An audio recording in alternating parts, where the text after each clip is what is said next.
out. All right, we are getting called out here for taking spring break. Uh-oh. Curtis said, I want to call out the KVJ Show all week before spring break. You were talking about Jay-Bird coming back, and then all of a sudden you guys aren't there, and it's a week later, and here you are. Yeah, bizarro world. Yes. Yeah, I will let people know we weren't really sure if we were going to be taking any kind of time or not, and we were just kind of waiting to see what had happened. Virginia wanted to go see her grandma. We were kind of seeing what's going on with Jay-Bird's hip, and as we got to Friday and after the show, we're like, you know what, he probably could use another week. Virginia wants to see her grandma, and I probably could use a little bit of a break. Yeah, honestly, it was kind of a blessing because I don't think I would have been very comfortable here last week. It was very last minute, though. I mean, we literally decided on Thursday and Friday. We're like, are we doing this? I don't know. And then we just did it. When our boss David sent me a message going, we're going to be taking some time off, I go, that might be good. I know the nation's going to want to hunt us down and kill us. Yes. But another one says, quit bitching about time off and not getting it. Blah, blah, blah. Wham, wham, wham. Since November, which is only like 4 to 5 months, you guys have had off a month's worth of time. People don't normally get that time in 2 years. So, I do apologize, or I'm sorry. We would take less, but I would yell more. I wouldn't say I had the best vacation. I was recovering with a wound. Kevin needed a mental recovery. Jay-Bird needed a physical recovery. It was a lot. Yeah. And you're exhausted from your trip to New Orleans, so, I mean, I get why you need a vacation.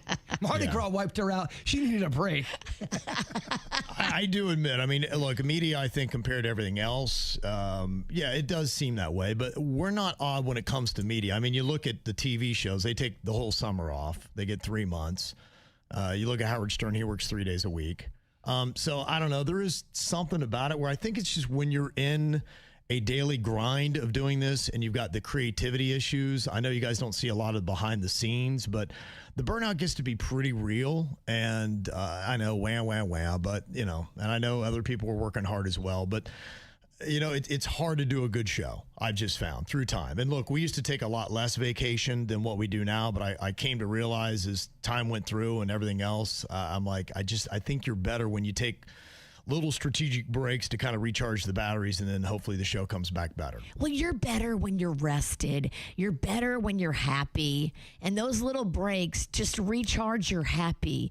They recharge your circadian rhythm. They recharge everything. And I think we all need that in life. You can't just keep going and going and going, especially as we get older. Mm-hmm. Yeah, I mean, I do. I know it's a weird, sick thing to say, but I feel guilty for having hip issues. I didn't like not being here. I love coming into work. Well, you're the only one that actually needed it.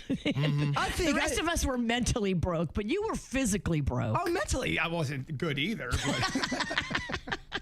Yeah, Stephanie said, I don't know any other radio show that gets so much time off. The people I know in the industry, they take the same amount, if not more. So, maybe it's just like I said, maybe it's a media radio thing, and we are blessed that we get the time we do to downshift. But yeah, I do apologize we take it, but if I didn't, I don't know if you'd want to see me. If you guys missed a little rant I had a couple weeks ago, you might have that daily. So. I missed that. Kevin needed a break. He was really struggling. I wasn't here for that. Yeah, you're probably better off. Well, I saw it and then it was deleted. I'm like, damn, I missed a real barn burner. You missed a doozy. So then the next day they flew in all the corporate engineer team. Mm-hmm. Which was good. And they've done a great job. They fixed the problem. The issues are taken care of, and it was all good. And so, everything is fine, and everything's working great. And, yes, our bosses did an amazing job of saying, we got to get this thing right. And they did. So thank you very much to Elizabeth and everybody else that took care of that.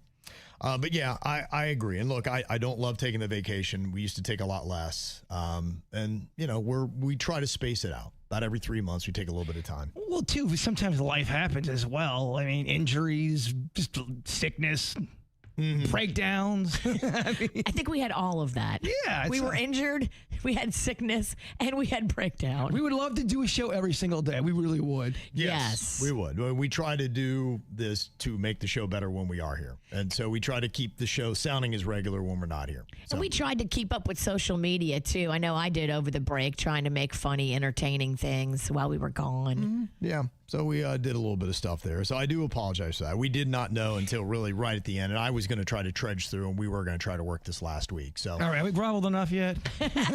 We're No, sorry. not enough for a lot of people. Vacation. Oh my gosh. I just want to address. I know a lot of people are upset, and look, I get it. I'm very sorry about that. Well, that's it. Now you have to do a 2-hour podcast on the ATS, Kevin. I think you need to make a YouTube apology video about why we took today off. But lay in your last week bed. off. Lay in your bed like Chappell Roan. Do Like a chaperone. Yeah, do one of those. In zero bed, effort. Not caring at all. Listen, guys. I'm being called out for yet another terrible pitch. They said, Kev, it didn't even make it across the plate. You would have hit a left-handed batter standing in the box. So I did not, I did not throw a Max Scherzer right down there. Now what? It was better than the first, but you're right. I agree. I didn't love it. I didn't love it. Do you have to retire for throwing the first pitch out? Do you give a press I conference? might have to, yeah. Give one of those emotional retirement speeches. I love this game. And then you can come out of retirement the next year. Well, the only reason we did is because normally we do something goofy. Jaber was kind of on the bench a little bit with being able to do anything. So we're like, all right, we don't really have the full team. So let's Trickery is difficult with two people. Right. And one of them was drinking. It was, yeah. So we went with what we had. And also, I want to shout out Logan Morrison for helping me kind of get it together, taking some time on Friday to throw the ball around with me and trying to warm me up before I went out there for the first pitch. That's cool. I saw the video. That's so fun. Yeah. It made you look legit. We have a new athlete friend. This is amazing. I know, right? Yeah. He was a great coach. I'm not sure how good the player was. I came out there, and I think Logan definitely helped me out, but I didn't deliver exactly how I wanted. In fact, I got called out already from my first pitch on Friday night at Roger Dean Stadium. Don't read the comments or listen to them. Yeah. Logan, you got to see the pitch up close. What did you think? Were you humiliated and disappointed in my performance, or how would you rate it? No, I would rate it like a 5. Yeah. Very mid. Yeah, it was very mid. It's mid. But here's the thing. I think you need a different type of coach. And I think I blame Virginia for this, for not telling me this, but I didn't realize how deep-seated the mental and or performance issues are with you, Kev. It you is, need yeah. psychotherapy. I need like a sports psychologist or something. You got the yips, exactly. it sounds 'Cause, like. I mean, the warm-ups were on the money.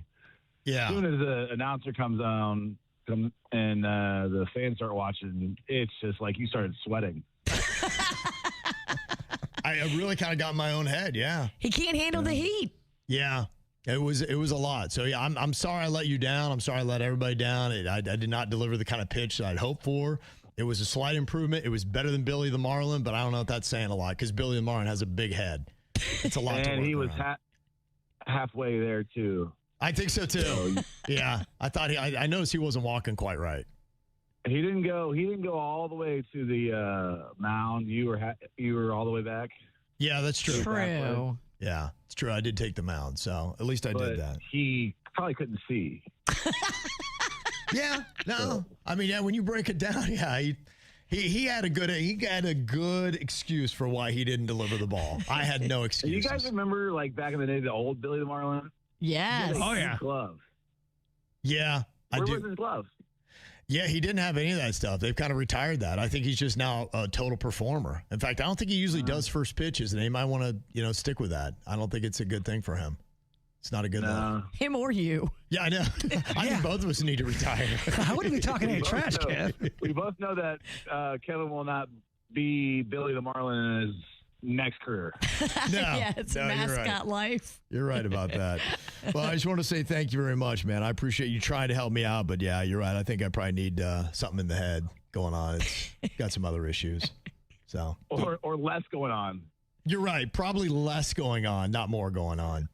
Yeah. All right, Logan. Thanks, buddy, for coming out, man. I appreciate you. All right. No problem. Talk to you later. Call out I've got to make is I got to call out my son, Cannon.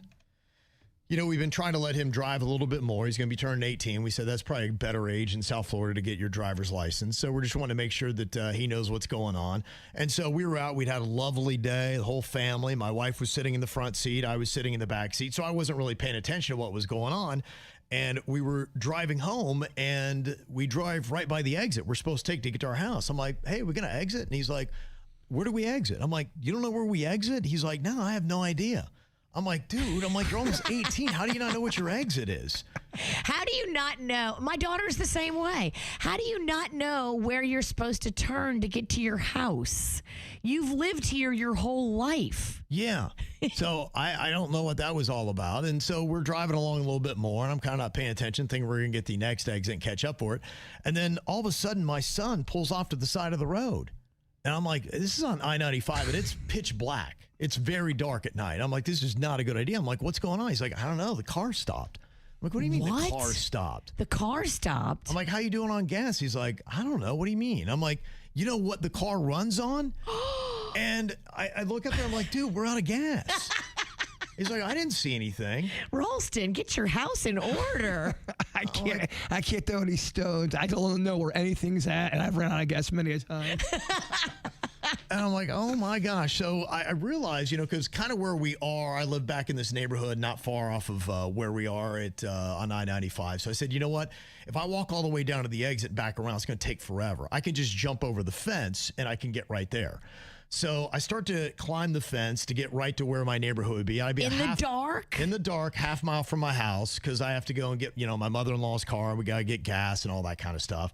So I start to climb up the fence, but it doesn't have one of those top poles. You know how they do that? That gives it stability? Yes. So it's a wobbly fence at the top, but it's got those little prongs that are sticking up from the chain link fence. Yes. I'm like, oh boy. So I try to get on top of it and balance. I don't fall well. Oh, one of those prongs is guaranteed to be aiming right for your giblets. So I do what I can to launch myself off the top, but I have to launch myself into bushes because that's what's all up against the thing. So I know I go crashing into it. It's just a terrible fall. You got in the bushes. I don't fall well. I'm like, oh my gosh. So I knew I was tore up. I felt some, bumps and bruises, but I continue walking. And I'm like, oh gosh, it's a little bit warmer than I thought, but I've been breaking a sweat. I'm like, at least I wore shorts. And I look down, I'm like, oh wait, I didn't wear shorts. And my whole pant was ripped off of me. I had caught the fence on my way down, and it just ripped off my entire pant leg. Did anybody video this? Cannon was, but he had the video on him as he was doing it, and he's just like, look at my dad, ha, ha, ha. But he didn't get me falling. I'm like, you should have been recording me. Yeah, he should have. So here I am walking. I've got a little bit of a limp because I banged up my leg. My pant leg is ripped off. People, it's dark, and they're walking their dogs, and you should have seen the people clearing off the side of the road that I was coming down because they're like, this guy is clearly on something. Looking like the principal at the end of the movie from Ferris Bueller's Day Off. That's exactly what I look like. And so I'm kind of limp, and I'm like, all right, well, I just got to, go buy some gas. And I go to hit my wallet, and I'm like, my wallet's gone. It had gotten ripped off of my pant leg, and it was somewhere in the bushes where I had jumped. So I had to call my wife. Thankfully, I had my phone. I'm like, can you find my wallet? So she had to jump the fence? No. The wallet was there. I got my mother-in-law's car. I went and had to dig through the bushes, find it. It was just a to-do. But I'm like, dude, and then you know what? We didn't put a lot of gas in because I just had some cash, put in $20 from whatever the cam was. And you should see this car when the gas light goes off. It's like you're running out of gas. And there's this whole thing that's sitting right there on this digital dash because we had a temporary car, a loaner. But it is screaming at you. I'm like, how did you not notice that you were about to run out of gas? I don't know. I like that feature, though. It was great. It's just not effective. If you're not paying attention to it, yeah, it doesn't work. Yeah. That can happen, though, sometimes. I'm not trying to defend running out of gas, but if you are in a hurry and you're frazzled and you just forget and you get on a highway, you go, oh, wait a minute. I was supposed to get gas. No. Hey, Kev, can you come over here and pick me up real quick? Bring a gas can? Because you cannot jump a fence. No. You're not ready for that yet. No, I have run out of gas in some awful places where you go, I think I'm going to die. It's so rough. It's the first time I've ever been in a car that ran out of gas, and it is not convenient. First time ever? First time ever. Yeah. Look at him. He's so responsible. I know. He's not running out of gas. I know. I'm jealous of it. The E-light does not come on for him. What's such a silly, inflicted problem, like just fill up with gas. And my wife likes to run it all the way down to nothing. Which drives me crazy. It's just against my principles, Virginia. I know. Because how tough it is. Somebody else says, I want to call out millennial moms who let their babies make a mess all over and don't clean it up and then only tip 15%. Yeah, people that leave a table completely destroyed without them trying to help out a little bit is annoying. You got to put in a little effort. Even if you only get it, 50 or 60% clean, you got to look like you care a little bit. just to go in and destroy a place and then only leave 15%. You got to make up for either you clean or you tip more. Exactly. I think it's got to be one or the other. And you better talk to the waitress, too, and ask her what she would prefer. Hey, would you rather me help you clean this, or do you want me to just give you an extra $10? Mm-hmm. It's totally okay to have that conversation with her. And did you see the call him out for Nicole Scherzinger from the Pussycat Dolls? We talked about her getting back together. Well, they were kind of asking the question, well, you're clearly missing at least one member from the original Pussycat Dolls. And they were asking Nicole Scherzinger about it. And I think she had a hard time just kind of recalling everything that had gone on with the band. Pussycat Dolls, they made some headlines recently after they found out that you guys were coming back as a trio, not as the original group. How did you arrive at that decision? Well, I mean, listen, we are so, as women today. I don't think she's ready for that question. What is she talking about? What? Oh, my God. As women today. Believe me. No. That's not the question. As a person who always has brain farts on the air, that's what happened to her. You can't change the question. She did not expect She is not ready for this As moment. women today. Yeah. I mean, it has been an ever-changing lineup, and this is what it looks like now in 2026. You never know what comes next, and I think ultimately we've got to protect our peace. And when something like the Pussycat Dolls has so much history, we have ruptured in the past, and right now we are repairing. Okay. All right. In the past, She so right brought now it we're back repairing. around. She brought it back to the PR answer. Mm-hmm. And another call him out. It was kind of a uncomfortable moment. Did you see the photo that came out finally over the weekend? I think it was at a Beyonce post, maybe Oscar party that had gone on. Justin Bieber ran into Usher.